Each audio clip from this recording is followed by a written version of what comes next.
everyone, good morning. So, ngayong umaga ay, ayan guys, schedule po nating magbigay ng water sa ating mga variegated Gymnocalcium mihano. So, heto at nakikita nating super dry na yung soil ng ating mga plant. Before kasi once a week po ako nagbibigay ng water.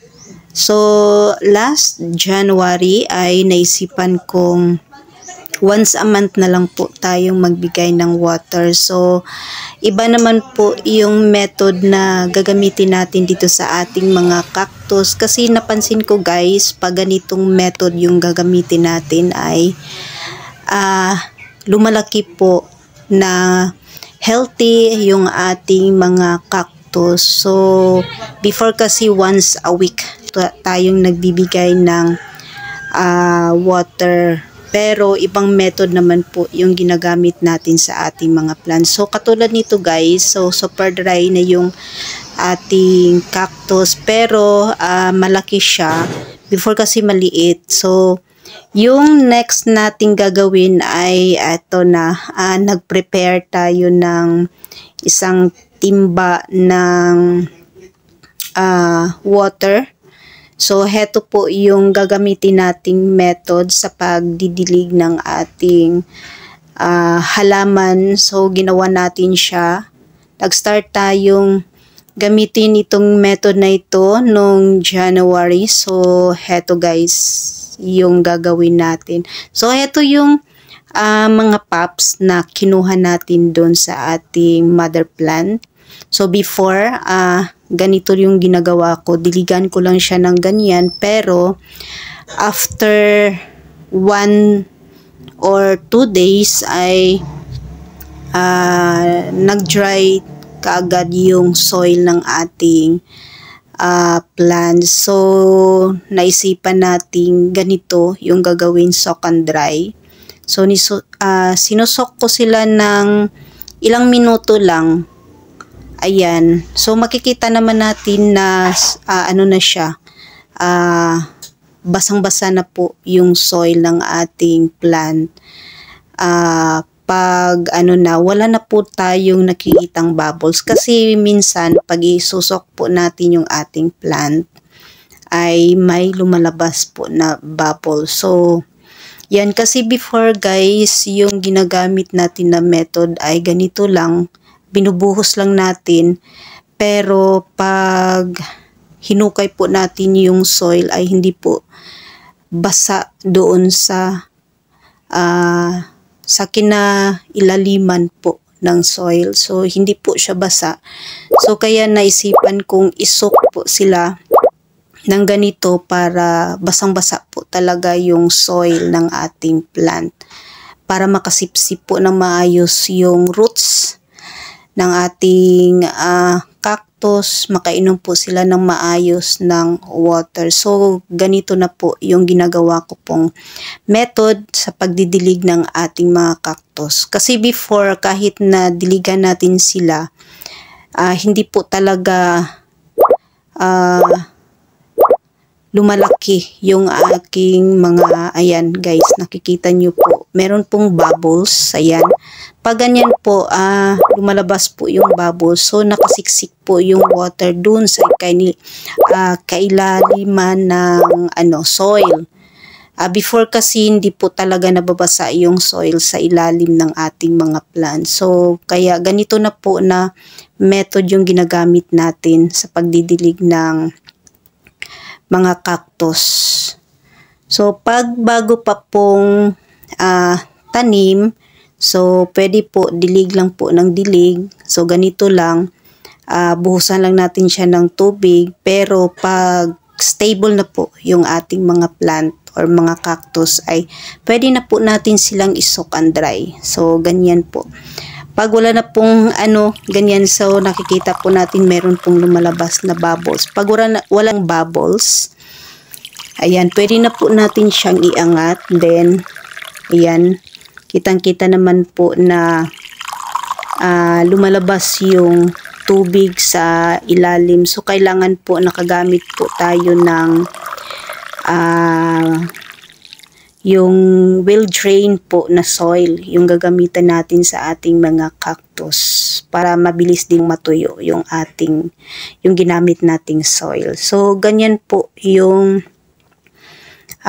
ginagamit na po nating method sa ating mga cactus, sa mga stable na po natin na mga cactus guys. Kahit ilublob mo po sila sa water ng ilang minuto, ay hindi po sila magka-root rot kasi super dry na po yung soil ng ating plant. So heto po ay once a month lang po natin siyang ginagawa.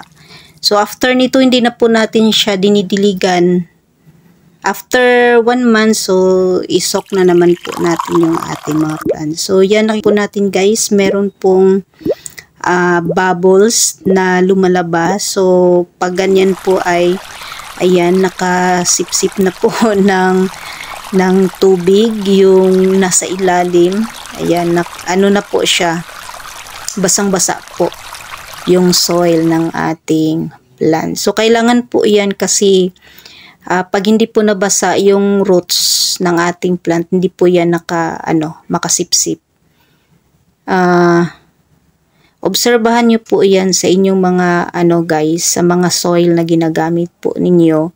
So kailangan po talaga nabasa po yung yung soil. So heto naman sila ay mga stable na, mga almost 2 years na pong nakatanim. So maganda na po yung mga roots ng ating plant, pero pag hindi pa po maganda yung roots ng ating mga plants, so wag nyo pong gawin ito. So yan, kitang-kita po na meron pong lumalabas na bubble. So yan po yung sign na po talaga, nakasipsip doon sa ilalim yung ating soil. Basang-basa po yan. So heto naman po sila guys ay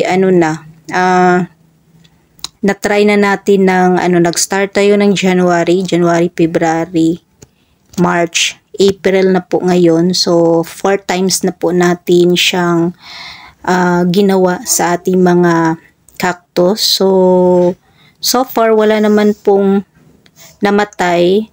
So ang namatayan tayo ng cactus doon sa ICU area natin kasi sila doon, pinapastable natin. So nabigla sila sa ulan init. So meron talagang namamatay. Pero ito sila mga na to guys. Stable na to, mga more than 2 years or almost 2 years na natin silang nakatanim or naitanim dito sa kanilang pot. So wala po yung hindi po natin sila napalitan ng soil, hindi po natin sila napalitan pa ng soil. So kaya lumang-luma na yung kanilang soil. Pero nagbigay po tayo ng fertilizer last week. Yan, kung nakikita nyo po yung mga puti-puti na bilog-bilog, fertilizer po yan. So yung ating mga plant ay healthy naman po kasi sila ng fertilizer, nakakain sila ng fertilizer. Ayan. So lahat po ng mga plant natin na cactus dito sa ating terrace ay isusok po natin. So ngayon po ay 5 o'clock in the afternoon. So hapon po tayo nagsusok ng cactus. Ayan, kitang-kita po may lumalabas po na bubbles. Pero kung hindi pa po kayo kontento doon sa water, pwede po natin silang dagdagan para mabasa po talaga yung lupa ng ating plant. Kita po guys, pag ganyan lumalabas yung bubbles, pumapasok po talaga yung water doon sa kailaliman po ng ating halaman sa lupa. So obserbahan natin after ng ilang araw, tingnan natin kung ano yung magiging resulta dito sa ating mga plant. Kasi 3 times natin tong ginawa, okay naman po yung ating mga plants. Malulusog naman po sila guys, matagal silang mag-dry. And then sa area naman po ng ating mga plant ay meron silang nakaka-receive po sila ng afternoon sun, sobrang init na po yun. And then iwasan lang po natin ma-expose sila sa full sun kasi masa-sunburn naman po yung ating mga plants. So sanay na po sila dito sa ating terrace. Kaya hindi masyadong kitang-kita yung kanilang variegation kasi nasa sila. Lang po, siguro mga 3 to 4 hours lang po na sunlight yung nakukuha ng ating mga plants. Kaya hindi po sila masyadong colorful. So konti lang, hindi masyadong colored yung ating mga plant, medyo green. So okay lang po yan guys kasi pag meron po tayong nakikitang green sa ating mga variegated Gymnocalcium ay matitibay po yan. So pag full variegation po yung ating nakikita, meron po yung mga sensitive sila guys. So mga na sila sa moon cactus. Kailangan na sila i-graft. So yan, at naiangat na po natin yung iba nating plant kasi ayan, basang-basa na po yan guys. Madali lang man itong agad matuyo kasi fast draining naman po yung ginamit natin na soil dito sa ating plant. So ito guys, napakaganda at meron na po siyang pops na lumabas. So happy po tayo sa ating mga cactus kasi last month naglagay po ako ng bitchin. So yan po ang resulta. Meron pong lumabas na mga pops. So dito naman po sa ating variegated to siya, yung squash or gymno, yung common gymno natin na variegated ay nakakuha po tayo dyan guys ng mga pops. Yung iba ay hindi po variegated pero yung iba naman po ay variegated. So ito po ay nakuha lang po natin sa dito po sa ating munting garden. Anak po siya ng ating mga mother plant. Po siya ng ating mother plant na tinanim dito sa ating munting garden. So nakaswerte po tayo ng isang variegated Gymnocalcium na Damsii. Ayan. Sobrang ganda kasi before maliit lang po yung kanyang variegation. Nung nilagay po natin siya sa full sun ay 2 ribs na ata yung kaniyang variegation. And then, swerte din po tayo kasi meron po siyang mga variegated na pops.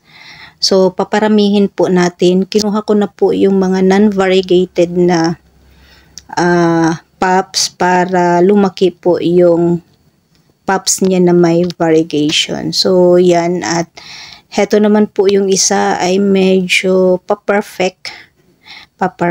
Ayan. So, yung iba dito guys ay nilagyan ko na po ng Rizal na toppings kasi lumubog na po yung ibang cactus. Kaya nagdagdagan po tayo ng soil and then nilagay ko pong toppings ay Rizal. So, yung iba dito ay yung toppings nila ay naman po, nakalimutan ko yung bato nito. Lava rock, ayan.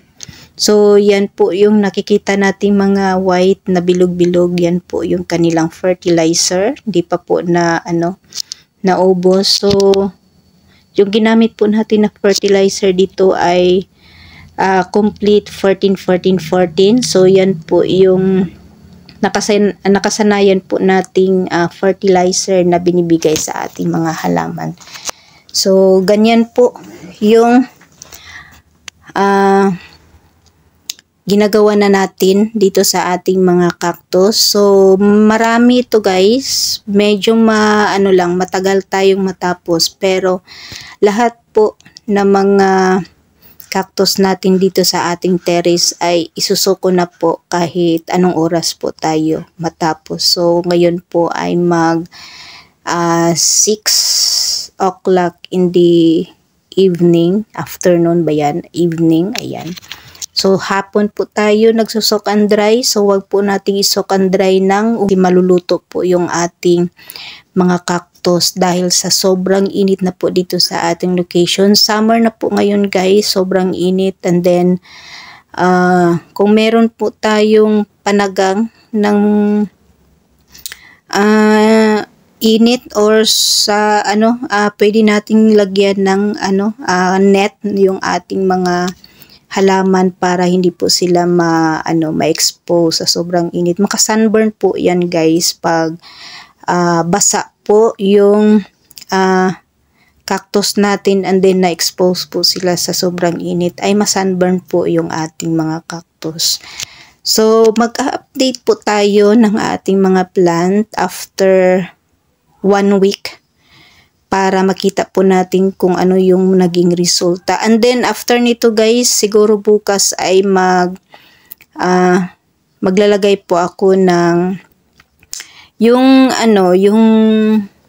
usual na ginagawa natin dito sa ating mga plant, yung paglalagay ng bubbles sa top ng ating mga cactus. Kasi yung iba ay meron po tayo nakikita mga mealybugs or scales sa ating mga plants. So, para hindi sila kumalat, agapan natin kahit konti lang po yan. So, katulad nito, meron tayong nakikitang scale sa ating mga cactus. So, kailangan lagyan na po natin ng bubbles. Ano po yun? Powder, detergent powder na nilagay po natin sa water and then ipabubbles para ilagay natin sa top ng ating cactus. So, sa next video natin ay papakita ko po sa inyo kung ano po yung sinasabi nating bubbles na ilalagay sa top ng ating mga cactus.